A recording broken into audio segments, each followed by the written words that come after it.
Learning with Wasim में आपकी खिदमत में हाजिर हूँ इस ख्वाहिश और दुआ के साथ। हमेशा खुश रहें, मुस्कुराते रहें। आप जानते हैं कि मेरे से सबसे ज़्यादा कौन-सा सवाल पूछा जाता है? मुझसे सबसे ज़्यादा ये सवाल पूछा जाता है कि अगर हम इन्वेस्टमेंट हमारे पास बहुत थोड़ी इन्वेस्टमेंट हो और हम चाहते हों कि हम फ्यूचर में अपना घर बना के रह सकें, तो हम अपनी इन्वेस्टमेंट कहाँ करें? कौन-सी ऐसी प्रॉपर्टी लें जिसमें हम फ्यूचर में अपना घर बना सकें? बेशक उसमें थोड़ा टाइम लग जाए, क्योंकि हमारी इन्वेस्टमेंट बहुत थोड़ी है। ये वो सवाल है जो हर एक को समझना बहुत ज़रूरी है, क्योंकि आप जानते हैं कि सबसे ज़्यादा जो स्कैम होता है, सबसे ज़्यादा जो रकम डूबती है, वो हमेशा प्रॉपर्टी में छोटे इन्वेस्टर की रकम डूबती है, जिसको दिन दहाड़े ख्वाब दिखाए जाते हैं। उसको बताया जाता है कि आप फाइलें ले लो, किस्तों में प्लॉट ले लो, या कोई ऐसा प्लॉट ले लो जिसमें आप बहुत थोड़ी डाउन पेमेंट दे के फिर पेमेंट करते रहो और अल्टीमेटली आप 5 साल, 10 साल, 8 साल में आपको प्लॉट मिल जाएगा। फिर आपको वो प्लॉट महँगा भी हो जाएगा और आप उसमें कंस्ट्रक्शन भी कर सकते हैं। सो आपने हमेशा बड़ा मोहतात होकर इन्वेस्टमेंट करनी है। तो छोटी इन्वेस्टमेंट को मैं आज के प्रोग्राम में 2 हिस्सों में उसको डाइवर्ट करता हूँ, 2 हिस्सों में मैं उसको तक़सीम करता हूँ।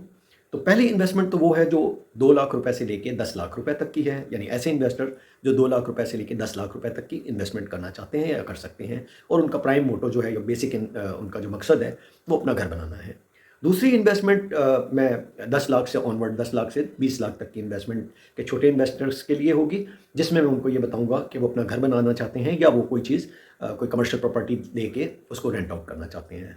सो स्टार्ट करते हैं। सबसे पहले तो 2 लाख रुपए से लेके 10 लाख तक की इन्वेस्टमेंट करने वालों के लिए मेरी राय ये है कि आप सबसे पहले तो अपनी इनकम की सोर्स देखें, और उसके बाद जिस तरह मैं अपने पुराने प्रोग्राम्स में भी बता चुका हूँ कि जो सबसे मेजर चीज़ है वो छोटे इन्वेस्टर्स के लिए जो बहुत ज़रूरी चीज़ है वो ये है कि आपने एक इमरजेंसी फ़ंड क्रिएट करना है। तो आपका जो फ़ोकस है वो प्रॉपर्टी लेने पे नहीं होना चाहिए, बल्कि सबसे पहला फ़ोकस आपका इमरजेंसी फ़ंड क्रिएट करने पे होना चाहिए। क्योंकि अगर आपकी पास 2 लाख से 10 लाख तक की रुपए की अमाउंट आपके पास जमा हुई है, तो इसका मतलब है कि आपकी जो सोर्स ऑफ इनकम होगी वो ज़्यादा नहीं होगी, वो आपकी 50,000 से 1 लाख रुपए तक की हो सकती है। सो ज़रूरी ये चीज़ है, ये बहुत ज़रूरी चीज़ है कि अगर आपकी इनकम 50,000 से 1 लाख रुपए तक की है और आपकी जो सेविंग है वो 2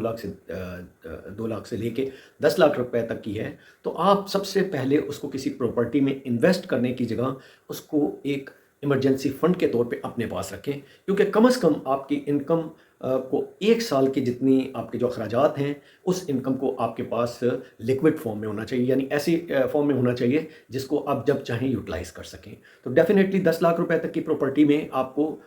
2 लाख से 10 लाख तक की प्रॉपर्टी की इन्वेस्टमेंट में ऐसी कोई चीज़ नहीं मिल पाएगी जिसको आप लिक्विड फॉर्म में कभी भी कैश कर सकें, और खुदा न खास्ता आपकी सोर्स ऑफ इनकम जॉब है या बिज़नेस है या जो भी है वो ख़त्म हो जाती है या कम हो जाती है, तो आपके लिए बहुत मसाइल पैदा हो जाएंगे और आप क्राइसिस में घिर जाएंगे। उसकी जगह अगर आप यही 2 लाख से लेके 10 लाख की आपकी जो इन्वेस्टमेंट है, इसको किसी ऐसी सोर्स पे रखते हैं जहां आप ये इनकैशेबल ये हो और उसको आप यूटिलाइज़ कर सकें, तो वो ज़्यादा बेहतर है। तो करना ये है कि अगर आपके पास सेविंग पड़ी हुई है 2 लाख से 10 लाख रुपए तक की,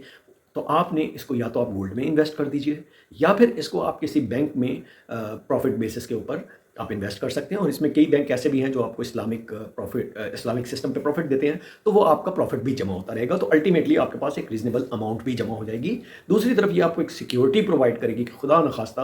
आपके पास अगर कोई ऐसा प्रॉब्लम आ जाता है, ऐसा क्राइसिस आ जाता है जिसमें आपको फौरी तौर पे रकम की ज़रूरत है, तो आप इस गोल्ड को या इस बैंक में पड़ी हुई अमाउंट को इनकैश करा के उस प्रॉब्लम को रिजॉल्व कर सकते हैं।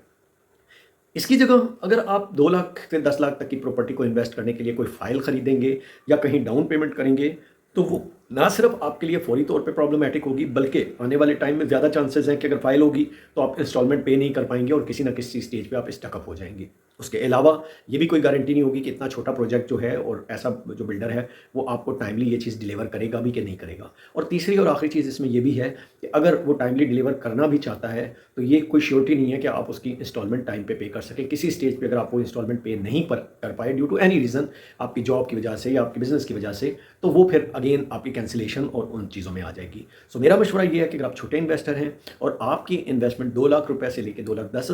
लाख से लेके 10 लाख तक है, तो प्लीज़ पहले आप इमरजेंसी फ़ंड क्रिएट कीजिए। ये इमरजेंसी फ़ंड आपके माहाना इनकम या माहाना एक्सपेंसेस जो हैं, उसको आप 1 साल के का बेंचमार्क बनाइए। 1 साल तक आपका जितना खर्चा होता है सालाना, उसको आप एज़ अ इमरजेंसी फ़ंड अपने पास सेव कीजिए, in form of gold save कीजिए, in form of bank account save कीजिए और पहले इसको आप मेंटेन कीजिए। उसके बाद जब ये अमाउंट आपके पास 1 से 2 साल तक का इमरजेंसी फ़ंड क्रिएट हो जाएगा, देन फिर आप इसको दूसरी कैटेगरी में मैं आपको डाल दूँगा, जिसमें आप 2 लाख से लेके जिसमें आप 10 लाख से लेके 20 लाख तक की इन्वेस्टमेंट कर सकते हैं। सो ये मेरा पहला मशवरा है और आज के प्रोग्राम में मैं इसको इख्तिताम पे करता हूँ। अगली किस्त इसी के पार्ट 2 में मैं आपको बताऊँगा कि अगर आपके पास 10 लाख रुपए से लेके 20 लाख रुपए तक की अमाउंट है, तो आपको कहाँ इन्वेस्टमेंट करना चाहिए प्रॉपर्टी में। इसी के साथ आज के प्रोग्राम से इजाज़त दीजिए। अल्लाह हाफ़िज़।